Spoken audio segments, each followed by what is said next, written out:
Land, sea and air are three of the classical elements that humankind has been harnessing for millennia. And we've got so good at it, in fact, that we've turned it into a sport. So, in this episode, we're going to explore some of the more unconventional pastimes. And if you're wondering why I look so tired today, because we've got up at the crack of dawn to take to the skies in a hot air balloon.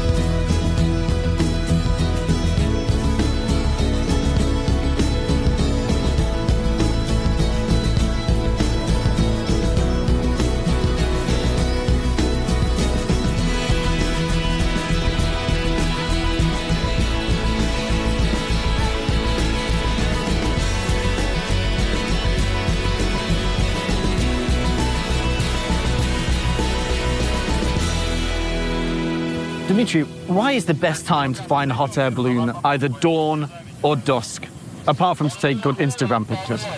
The sun heats the Earth unevenly and across different surfaces, creating vertical thermal air currents, simply known as thermals, due to the varying heat levels. These currents can be very strong, up to tens of meters per second, and are invisible. The power of a burner cannot overcome their strength. Therefore, light aviation can fly when the atmosphere is calm. In classical meteorology, winds pick up during the day and calm by sunset. This is exactly why we long for calm, peaceful weather. So I've always wondered since childhood why the fabric of the hot air balloon doesn't catch fire from the burner. Is it made from some sort of fire-resistant material? It can certainly catch fire and burn quickly.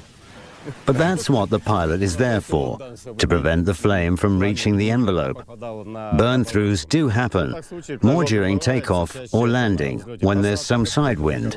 So it burns, and gets repaired. Dimitri, are we completely at the mercy of the winds here, or is there a way of controlling the balloon by varying its height and trying to catch different winds? In general, the wind is always slightly different at the top and bottom. Traditionally, it seems the northern hemisphere has stronger winds and more to the right as altitude increases. So within this range, by ascending and descending, you can somehow correct your course. But otherwise, we fly where the elements take us. I know, of course, there are balloon races. What's the maximum speed a balloon could reach like this one? The maximum speed is exactly the speed of the wind. In principle, it's not that crucial at higher altitudes. You can fly at high speed. The balloon moves within an air current. Our speed, relative to the surrounding atmosphere, is zero. Therefore, especially if we are up high, we don't notice it. We drift with the flow, guided only by instruments or the ground. The critical speed, of course, is near the ground, during landing and takeoff. What do you say is the most important thing to know as a balloon pilot? Is it the weather, navigation, physics? It's all interconnected. In this regard, ballooning itself, especially in sport, is multifaceted. It requires physical strength, an unusual daily routine, and of course, meteorology. That's everything for us. Clouds and wind speed. We learn to predict weather, foresee different scenarios. Understanding air currents is very important, of course. What was the most hair-raising flight or landing you've ever had? Perhaps it's more interesting to talk about unusual flights rather than scary ones. These are long flights. We flew with the guys from Ufa over the Ural Mountains several times and made long-distance flights. The guys from Nizhny Novgorod and Kazan organize races to see how far their balloons can fly during daylight hours. Wow. And how long was your flight and how many kilometers did you go? The flight duration was about 7 hours, and we covered approximately 300 and something kilometers. Amazing. So the hot air balloon is considered to be one of the safest forms of air travel. Why is that, especially given the way that they land? Our envelope is essentially a large parachute. When we're training, there's an exercise called cold descent. From an altitude of 3 kilometers, we completely stop heating the air. The balloon starts descending. The vertical speed stabilizes at 4.5 to 5 meters per second. 4.5 meters per second is the average landing speed of a military paratrooper. So if you just bend your knees, you won't break anything. It'll be a hard landing, but not dangerous. This means our passive safety is top-notch. I've heard a Russian phrase that there's nothing scarier than a fearless pilot. Are you scared of anything, Dmitry? I agree. Just like the highest mortality rate among pilots and drivers is during their second year of being professional, when they think they're invincible. This is a major safety issue, and it often manifests on the ground when making the decision to fly or not. When your passengers have arrived, eager to fly, and the weather seems fine, and you're about to make some money. At that moment, realizing that the weather isn't great and deciding to cancel a flight is probably key in terms of overall aviation safety. Dmitry, thank you very much.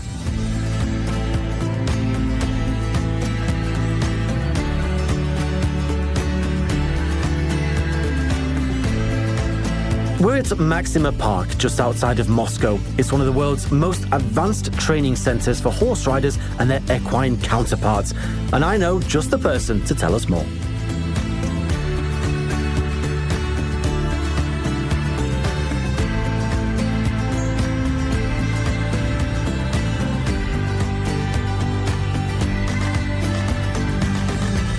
Sergey, this place is a bit like a 5-star hotel. You have vibration platforms, automatic walkers, even solariums. I wouldn't mind staying here myself. How does this affect the performance of the horses here? You're absolutely right. Not 5, but 7 stars, the highest level of amenities. This is the best equestrian sports center in Europe, not just because it's the largest. It's the most technologically advanced and the most comfortable, not just for the horses, but for the athletes too. Just consider this, 120 competitions per year. No one in the world has ever had such an intensive approach to sports. To briefly explain how we treat our horses, if you walked in, you'll have seen our veterinary center. It's currently the most state-of-the-art center in the world. We have extraordinary equipment, but most importantly, we have extraordinary people who know how to operate it. And the horse breeding, do they breed different types of horses for all the different disciplines? A racehorse is completely different from a sports horse. A horse used for pulling carriages in a harness is completely different as well. And how are they different? The bloodline, which goes back many generations, 7 generations deep. Experts know each generation as well as the founders of these lines. This horse, for example, truly passes on its traits to its offspring and all descendants, born and specially trained for dressage. Another horse is clearly oriented for jumping. A third horse is bred for speed. A fourth is specifically bred for trotting. Some are ready for harness work. There are ponies, and there are large horses for police service.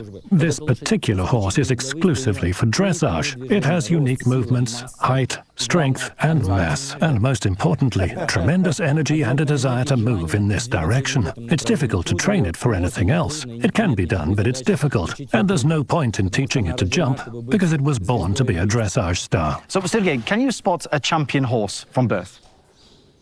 Of course. We'll now take a look at the other horses, and you'll understand the difference.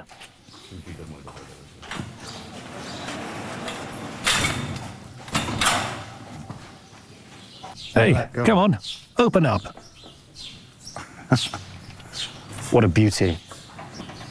I love the haircut as well. So this horse, tell me about this horse, Sergey. This is a slightly different story. This is actually an example of a great friendship in the deepest sense of the word. His father is a Russian saddle horse. The creation of the Russian saddle horse is a truly unique and legendary story. It was the best horse in the world at one time. At all horse shows in the 19th century, the Russian saddle horses always won. Count Orlov created it. He brought a horse named Smetanka from Persia, leading it all the way here by hand. He paid 70,000 rubles for it. That was an enormous sum of money at the time. It's even hard to comprehend today's value. And that horse settled in Russia and produced a unique lineage. The main traits are are, they should always be black, with burning eyes and an energetic character. His father, this Russian saddle horse, was born at Starozhilovsky stud farm. The breed was restored. Theoretically, it should have been impossible, but practically it happened. So his father was purchased in Russia, and I trained him myself to compete in the World Championship in Normandy. I was very sad to lose that bloodline, but I had a good German mare, a really beautiful, striking one. Unfortunately, she had health issues and couldn't participate in big sports events. Then came their son, born out of a friendship between nations. His mother is German with French origins. His father is a Russian saddle horse. And that combination produced a unique horse. I have high hopes for him now. He has good movement, a good temperament. He inherited a lot from his father, and some traits from his mother too. But he's taken so much from his father, especially his intelligence. In our sport, that's extremely important. So you can tell from its mother and its father, its heritage, that there are good chances this horse is going to be a solid one. I am confident. It's a tradition of two lines, two directions, two schools. The German and Russian equestrian schools have merged into one beautiful stallion.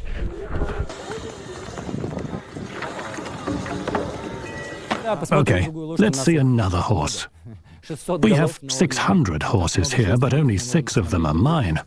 Sergei, you touched on the price of a horse before, and I'm sure you're aware that the legendary Sharif Dancer was sold as a foal for around $40 million in the 80s. Why do people spend such huge amounts of money on horses? That's a good question. In Germany, they'd give you a short but insightful answer. As professionals say, if you don't have money, play football. If you have money, buy a horse.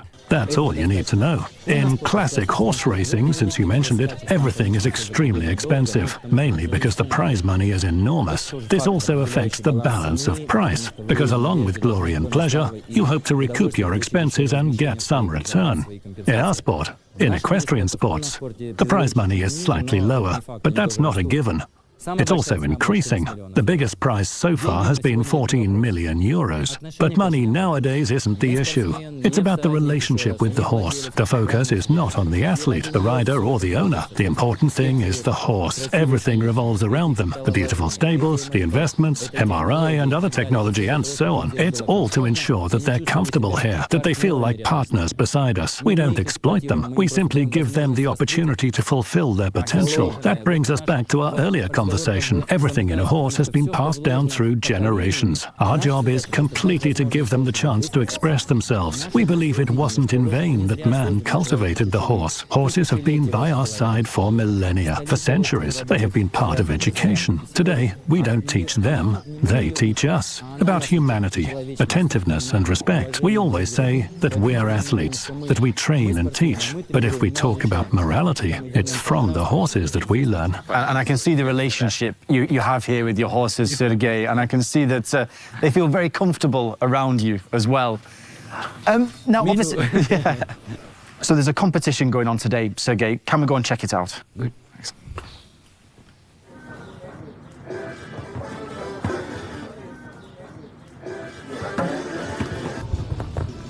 Sergei, how important is the bond between the horse and the rider during the show jumping events? You can imagine there's a lot of trust on both sides. The International Federation has a slogan, "One team, two hearts." That's our motto. It's extremely important here. We must understand that there is no rider without a horse, or a horse without a rider. It's always a pair, and a pair is always a team. It means combined responsibility, shared joys and sorrows, always together. We need to understand that. It's a team. There's also the coach and many others, but the rider and horse are one. And how does a rider build such a strong relationship with a horse? That's a good question, because today you can buy a horse that's ready to race, but it's not always justified. Not because of the high price, but because the rider needs to grow together with the horse. Usually it goes like this: a good horse for a good rider. An experienced horse is chosen for a young rider. An experienced horse is called a schoolmaster, passing on its knowledge and skills to the rider. But when the rider is ready, when they're mature and have skills, knowledge and mastery of their tools, they buy a young horse and train it. Then they become one organism. The rider knows exactly exactly what the horse is thinking, feeling, and how it experiences the competitions. And the horse understands exactly what the rider wants. Their minds become one. They fuse together, as I said before. They don't just act alike, they think alike. It's crucial to achieve better results. Is it too much to say that horses might even have a competitive streak themselves? Do they have a sense of when they've performed well or poorly in a competition, or is that too far? Sometimes it happens. We often trust our horses. A horse can solve many tasks, and when the rider faces an impossible task, the best thing to do is close your eyes and trust the horse. Not literally. I, of course, mean you rely on the horse. A horse is an athlete, no matter what people say. It's just as driven for sports. Horses also want to be active. They have passion in them. If a horse doesn't have that enthusiasm, it should be retired or sent to the field. But when a horse is truly a fighter with a big heart, regardless of age or physical condition, it fights for the result. Such a horse is invaluable and is always chosen. This is an advantage. Among all other advantages, the main one is the fervor, being a fighter. You can take that in all walks of life as well, Sergey, not just show jumping and horse riding. Yeah. So breeders can obviously use genetics to produce some pretty spectacular animals, horses here. But how much can temperament be bred, or how much does it depend on how a horse is raised, brought up? We've talked about the importance of breeding and genetics, but education and training are no less important. The horse inherits everything from its parents, ancestors, and nature itself, including its spirituality and other things. Everything's so intertwined. But you need to bring it all together and let the horse unlock its potential. The rider is of great help here as the person putting in substantial and meticulous effort long term. We have a plan, a strategy, or a tactic for that growth. You can only do this precious work if you've mastered all the tools. Truly love your horse and realize how important it is to you. That's why a horse is so costly. All this doesn't just happen overnight, no matter how well bred and naturally gifted a horse is, or what its parents have passed on at birth. That's just the starting point, the foundation. All of that needs to be shown to the public, and for that, years of hard work and knowledge are required. Well, Sergey, I know you're very busy today. Thank you so much for your time. It's been very interesting. Thank you.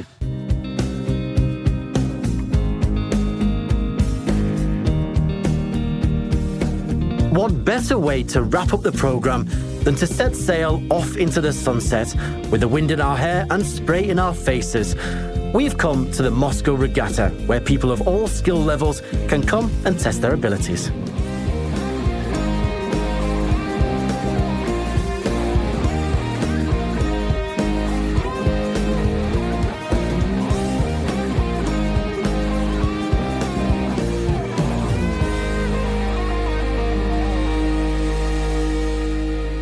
Zhenya, what beautiful yachts you have here. Is there any room for passengers, or does everyone have to pitch in? Can I give you a hand today?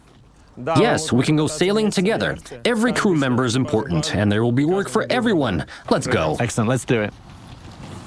So tying a wide variety of knots is obviously crucial to sailing. Which is the knot that you use mainly, and can you teach me how to do it, please? A square knot is used to tie two ends of rope together. It's quite simple. We lay one rope end over the other, tuck it under, and pull it through the loop, then reverse the direction, and we have a square knot. Give it a try. So I have sort of left over right, yes, like that, and then right over left, like that. Yes. Awesome. Good. Am I ready to go sailing now? Yeah. Ready? Ready? Yeah. Yeah. Go. Yeah, go.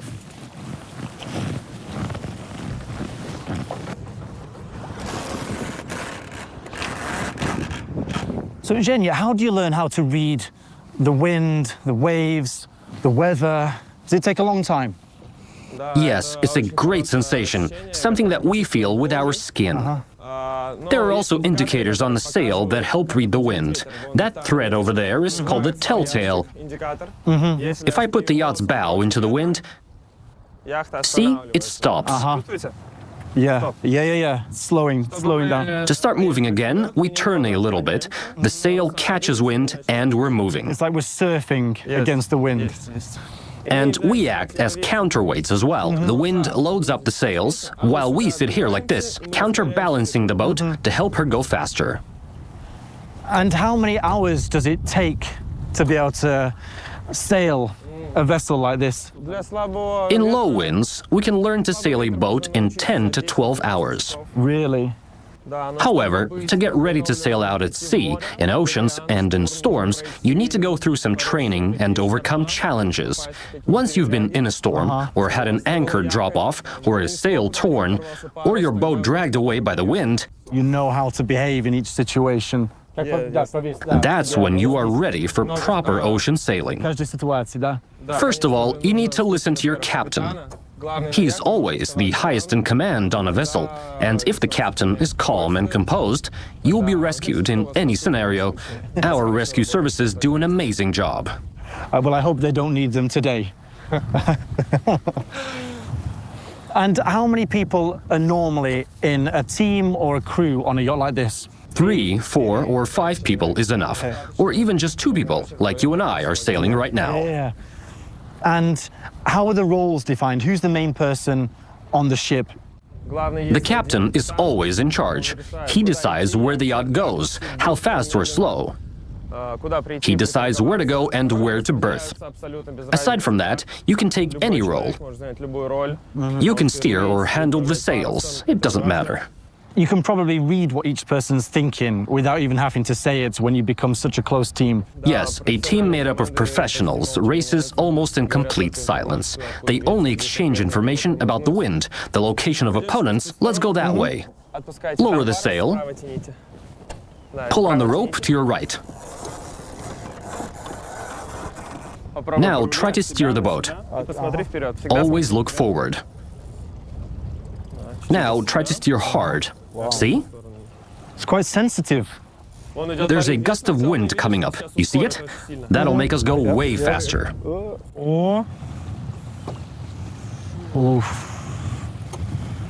So is this good weather for sailing? Yes, this is great weather for sailing. We hate calm weather. Zero wind is the worst. There's a yacht going over there. Let's not hit it. Push on the tiller, hard. Push it, harder. Steady now. It was a small yacht. It could have crossed our way. Are there rules as to which way you should turn? We were going on the port tack, and they were on the starboard tack, so we let them pass first. Got you, got you. So sailing, Jenny, is considered to be quite, I guess, an elite form of sport. What would you say the culture's like, and what's the community like who sail here? The sailing community is very friendly and tightly knit. There's a reason why sailing is known as the gentleman's sport. We always support each other. Whenever a sail or a rope snaps on a boat, we will always lend a spare one. We may compete fiercely out on the water, but on the shore, we're friends and we get along very well. Yeah. Do you have any customs or rituals or superstitions when you're taking part in a race, Zhenya? The famous Kiwi, Peter Black, used to wear red socks because he believed that they would give him luck. I see you're not wearing red socks, you've got black socks today. Is that your ritual? All sailors have lots of superstitions. I don't think I have any special beliefs. We just give each other high fives now. When I was a kid, I used to have this yellow t-shirt that I would wear to races. I thought it was my lucky one. And what happened with this? It just got too old eventually.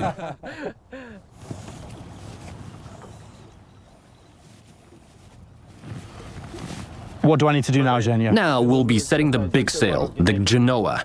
It's very big, so you'll have to pull the ropes really hard. Okay. 3, 2, 1, go. Давай.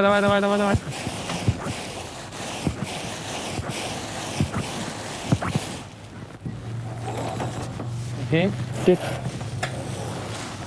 Now we have this really big sail out. That's stunning. You're going to control it. You need to keep looking forward, on the blue side of the sail. Yeah, this side, yeah. The more you let go of this rope, the faster we'll go. I think we've caught the wind a bit. Yeah, we caught a nice gust here. See that wind?